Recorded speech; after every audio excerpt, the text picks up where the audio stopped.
nuestras viejas ciudades los lugares sagrados se superponen, tal y como comprobaremos hoy en nuestra visita a Tarragona. Bajo la nave central de su catedral aparecen nada más ni nada menos que las formidables ruinas del gran templo de Augusto. Bienvenidos a Arqueomanía.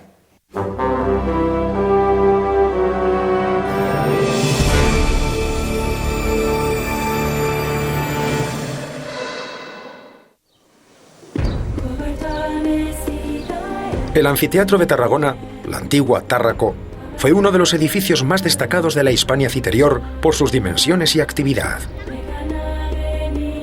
Aquí se respira la historia, se palpa, se percibe bien el aprovechamiento de materiales y espacios fruto del paso del tiempo. No hay más que mirar la iglesia que se construyó dentro del propio anfiteatro. Hay personas que se empeñan en dar corporeidad a la historia, en revivirla de alguna manera. Es el caso de Andreu Muñoz Melgar, que se propuso hace más de 2 décadas la recreación de un episodio significativo en la historia de Tarragona. Un capítulo que se desarrolló dentro de este anfiteatro. El 21 de enero del 256 de nuestra era, el obispo Fructuoso, junto a 2 de sus diáconos, fueron ajusticiados en el anfiteatro de Tárraco. Andreu Muñoz escribió una obra de teatro que se representa todos los años para rememorar el martirio.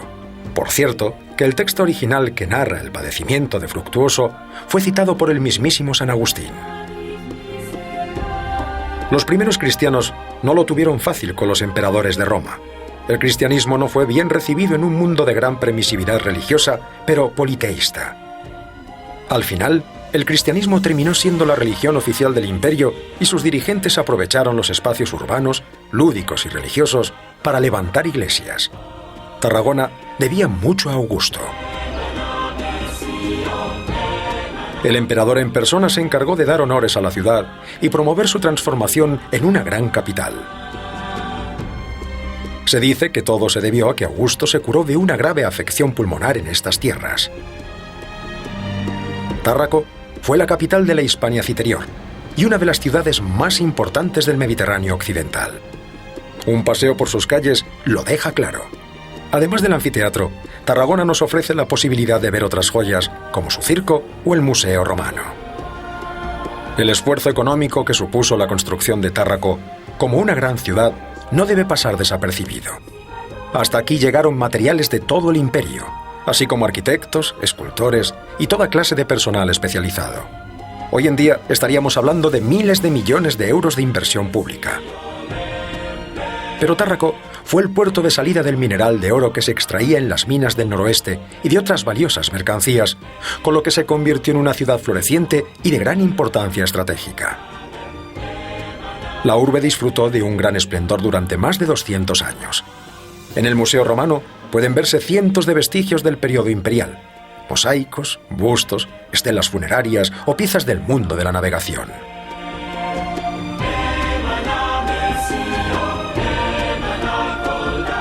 Quizá las que más destacan son las esculturas de Augusto.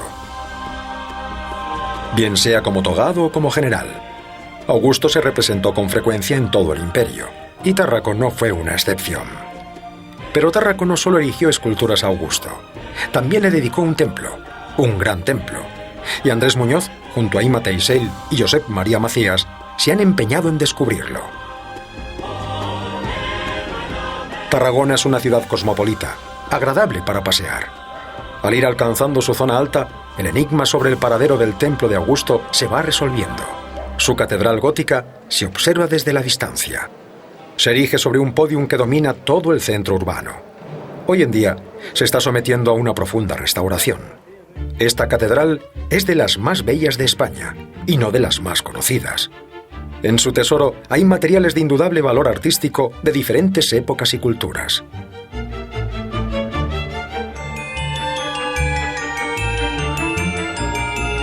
Y uno de los tesoros que pasa desapercibido es un muro de su claustro. Un muro que perteneció a una gran plaza, la plaza en la que debió estar el templo dedicado a Augusto. Ciertamente estamos en un espacio histórico muy importante, un espacio donde en el siglo III a.C. se asentó el campamento romano, cuando Escipión toma la ciudad como campamento de invierno, y que se transforma posteriormente en el siglo I en un gran centro, en una gran área sagrada que tendrá como centro de su plaza la erección de un templo de culto imperial. Detrás de mis espaldas tenemos, por lo tanto, el ángulo de esta gran plaza que rodeaba el templo romano de culto imperial y que era, pues, en el punto donde estamos, un enorme porticado desde el cual se podía contemplar la parte lateral de este templo. Estamos hablando de unas dimensiones en torno a las 2 hectáreas aproximadamente. El lugar estaba localizado. Los arqueólogos estaban sobre la pista correcta. Pero el proceso de restauración de la catedral les daba un tiempo limitado para hallar el templo de Augusto y algunas pruebas. No somos los primeros. Desde hace 300 años la gente ha estado investigando sobre esta posibilidad, si el templo de Augusto estaba debajo de la catedral. Tuvimos ocasión de desarrollar un amplio proyecto de prospección geofísica en el cual durante 4 días y 4 noches intervenimos en la totalidad de la catedral mediante técnicas de prospección con georradar, tomografía sísmica y electroconductividad eléctrica.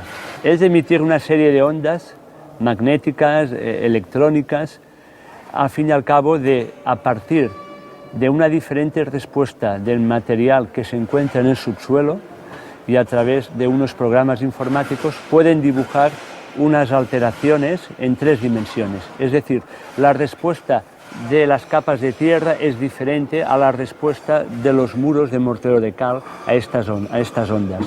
Con lo cual los geofísicos deducen a partir de esta respuesta diferenciada, deducen una superficie, deducen una volumetría. Localizada la discontinuidad, había que excavar y cubrir, documentando el máximo de piezas posibles. Todo el pavimento de la catedral se extrae de forma ordenada, para luego recomponerlo como si se tratara de un puzzle gigantesco.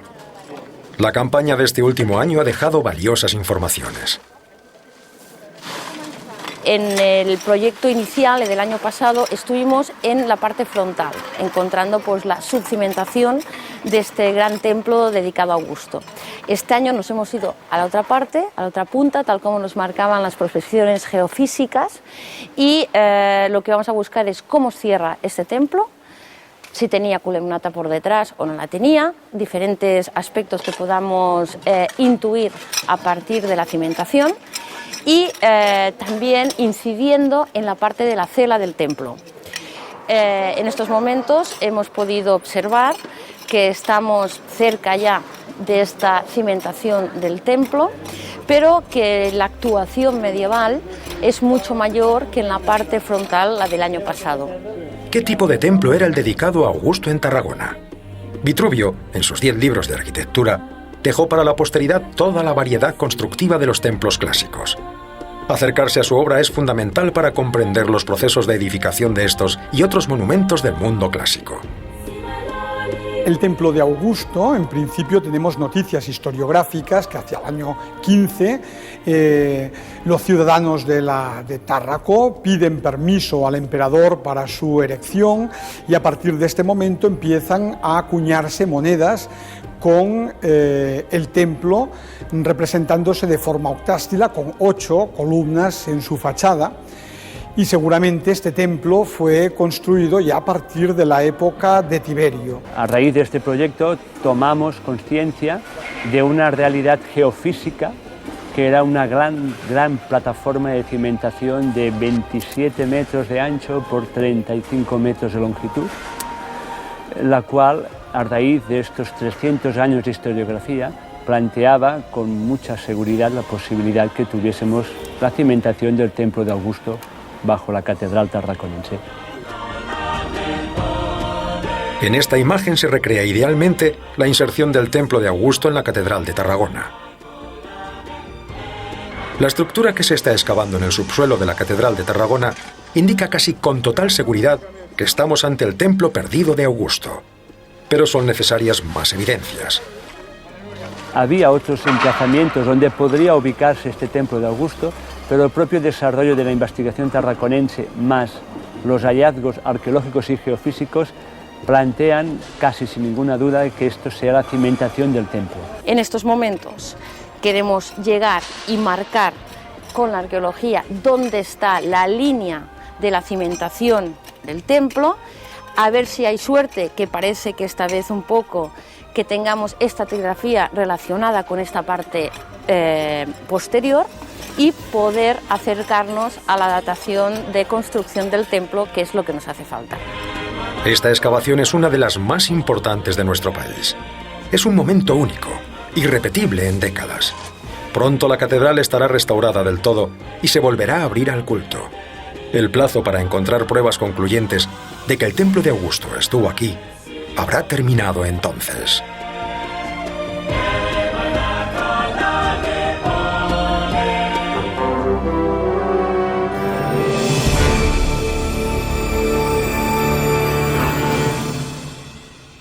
Porque la arqueología es una fuente de información del pasado que sin ella pues no tendríamos el conocimiento de los restos materiales que utilizaron los antiguos, ¿no?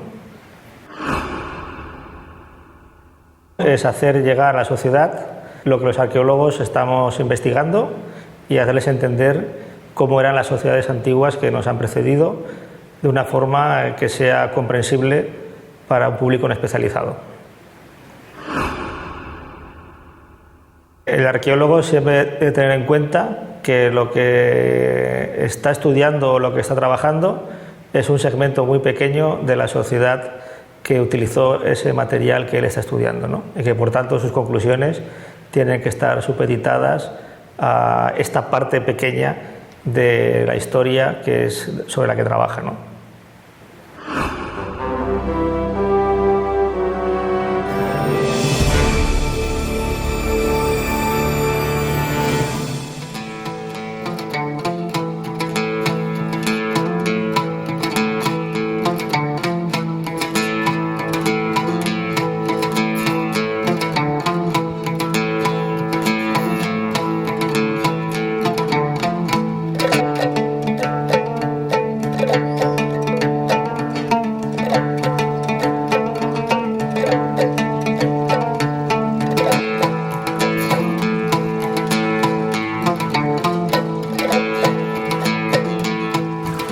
Antes de entrar en el lugar sagrado, el fiel debe santificarse.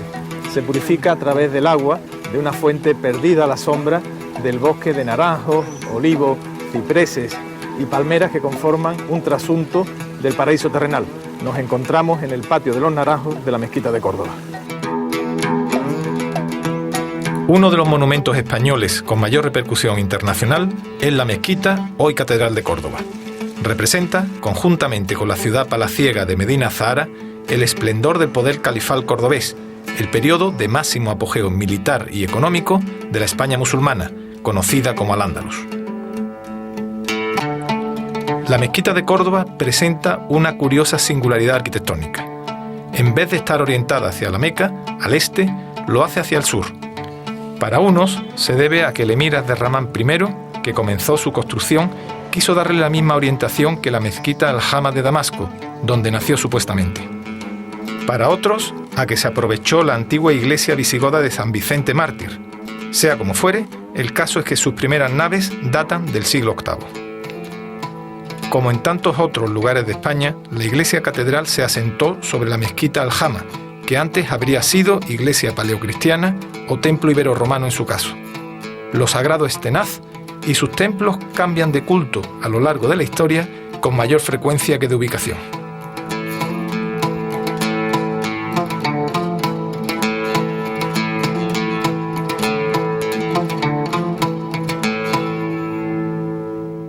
Pedro, normalmente los lugares sagrados es una continuidad del tiempo. Lo que hoy es sagrado también lo fue ayer. Esta mezquita catedral, ¿qué antecedentes religiosos tiene? Hemos hallado en las últimas excavaciones restos de varios edificios que componen un complejo episcopal, la sede episcopal de Córdoba, y al otro lado de la calle el Palacio Civil. ¿De qué siglo hablamos? ¿De qué tipo? Estamos hablando de mediados del siglo VI. Desde ese momento hasta la actualidad ha sido casi continuado el culto, menos un paréntesis entre 711 y 756.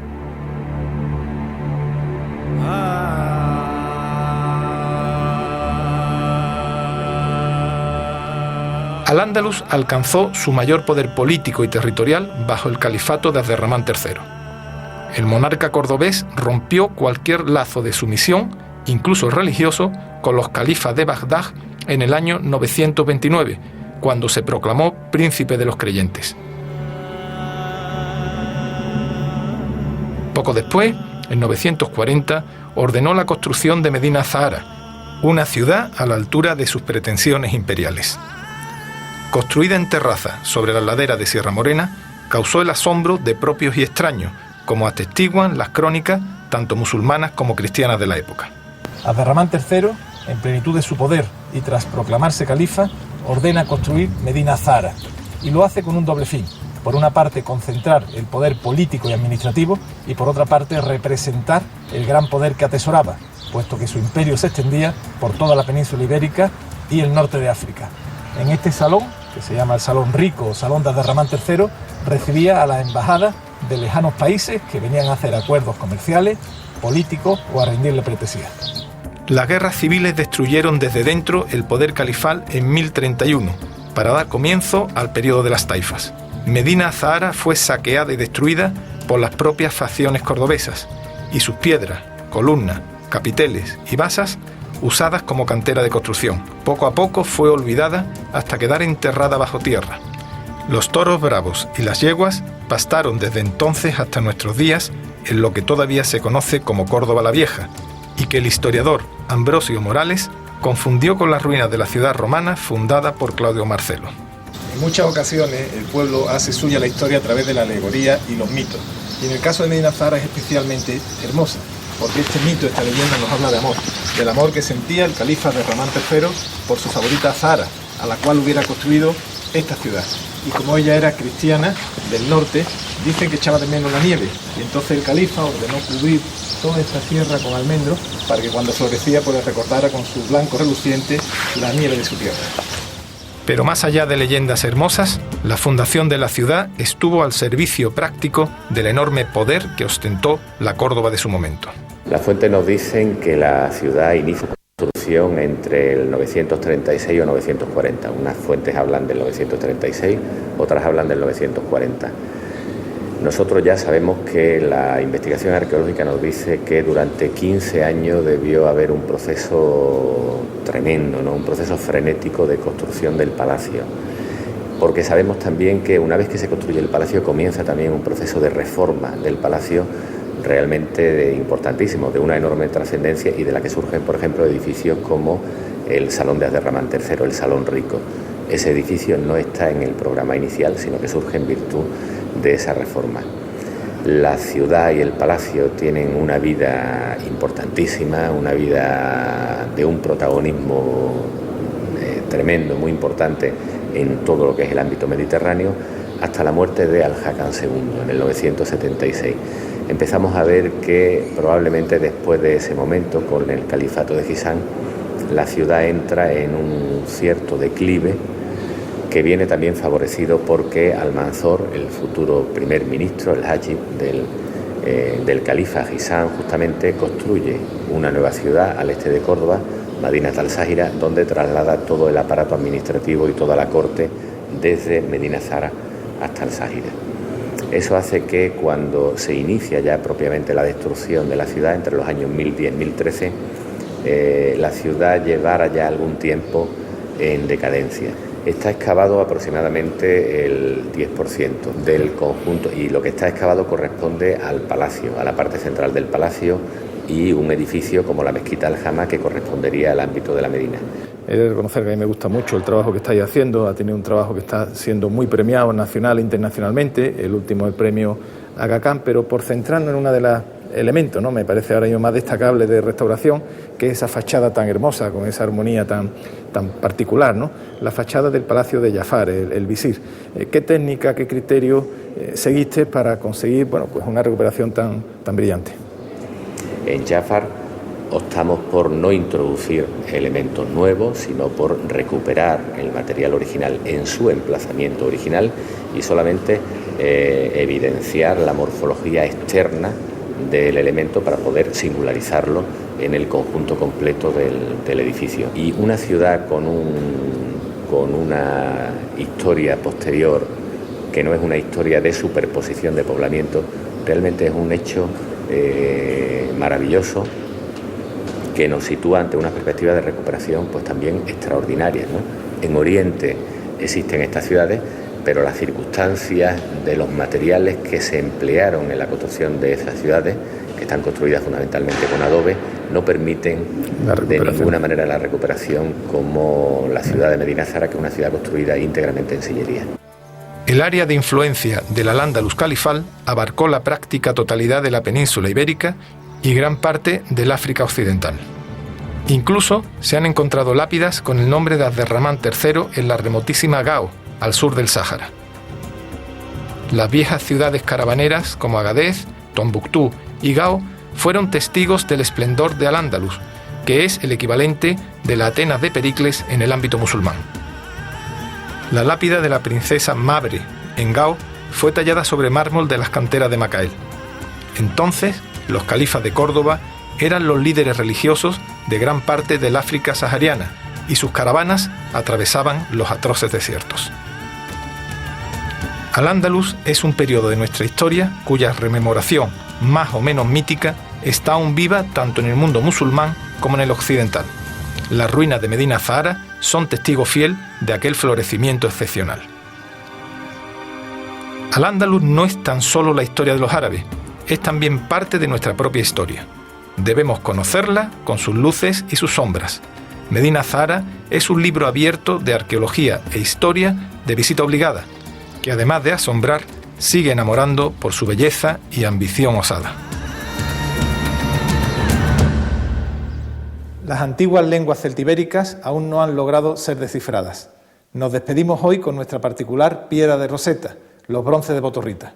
Y no olviden que en el próximo programa vamos a continuar contándoles lo que ocurrió hace mucho, mucho tiempo.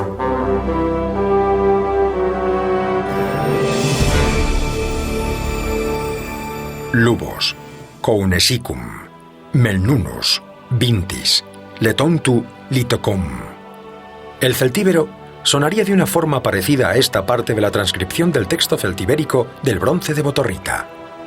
Los bronces de Botorrita pueden verse en el Museo Provincial de Zaragoza. Son una serie de escritos, 4 en concreto, grabados sobre planchas de bronce. Se remontan al siglo I a.C. y en general tienen una temática legal. Se excavaron en el pueblo de Botorrita, cercano a Zaragoza, la antigua Contrevia Velaiska. Su particularidad reside, en primer lugar, en que existen pocos textos en lengua celta escritos con caracteres íberos al alcance de los investigadores, y en segundo lugar, en que presentan algunos lazos léxicos con el latín, lo que abre la posibilidad de que lleguen a ser una especie de piedra roseta. El bronce conocido como Botorrita II está redactado en latín y muestra un pleito entre los habitantes de Salduey, la actual Zaragoza, y los de Alaún, actual Alagón. La disputa se originó por una canalización de aguas.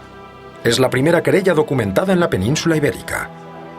El bronce denominado Botorrita I está escrito en lengua celtibérica y no ha podido ser traducido, aunque los investigadores sostienen que puede tratarse de un texto legal emitido por un senado indígena. Los habitantes de Contrevia Velaiska hablaban el mismo idioma que los habitantes de Numancia. Hoy en día se está avanzando mucho en el conocimiento de las lenguas prerromanas de la península. El problema del celtíbero es que conocemos un léxico todavía excesivamente pequeño y por tanto no tenemos todas las claves para poderlo interpretar. Pero hay que comentar cómo el mundo celtibérico tiene necesidad de escribir más tarde que el mundo ibérico. El urbanismo conlleva la aparición, lógicamente, de la escritura, porque lógicamente hay que anotar y llevar las cuentas, y a su vez, lógicamente, hay que elaborar leyes, legislación, lógicamente, para que sea conocida. Caso especial es el del tartésico, un idioma que no presenta ningún vínculo con lenguas indoeuropeas ni semíticas. Lo que los paleohispanistas, los que estudian las inscripciones locales, entienden que sucede en la península antes justo de que lleguen los fenicios, nos hace ver que existen al menos dos realidades lingüísticas, una reconocible, que sería de corte indoeuropeo, algunos tipos de lenguaje sin duda muy antiguos, un indoeuropeo bastante antiguo, otros pues, de tipo céltico, otros como el celtibérico, pues claramente muy bien reconocido y reconocible, pero luego existen otras lenguas que podemos definir casi por exclusión. No son ni semitas ni son indoeuropeas. En este cuerpo de lenguas que claramente no funcionan de la misma manera que las lenguas semíticas o que las lenguas indoeuropeas, estaría sin duda lo que hablaban, pues digamos, los tartésicos, o al menos aquellos que habitaban en el sur de la península ibérica, donde se asentaron los fenicios y con los que entraron en contacto. Los bronces de Botorrita son un documento de gran valor histórico. Muestran el desarrollo de las poblaciones autóctonas de la península y su relación con Roma, la potencia colonial, a través de la inclusión de neologismos. Si en el futuro alguna excavación depara otros hallazgos similares, alguna variedad del íbero y del celtíbero, tal vez puedan ser traducidas.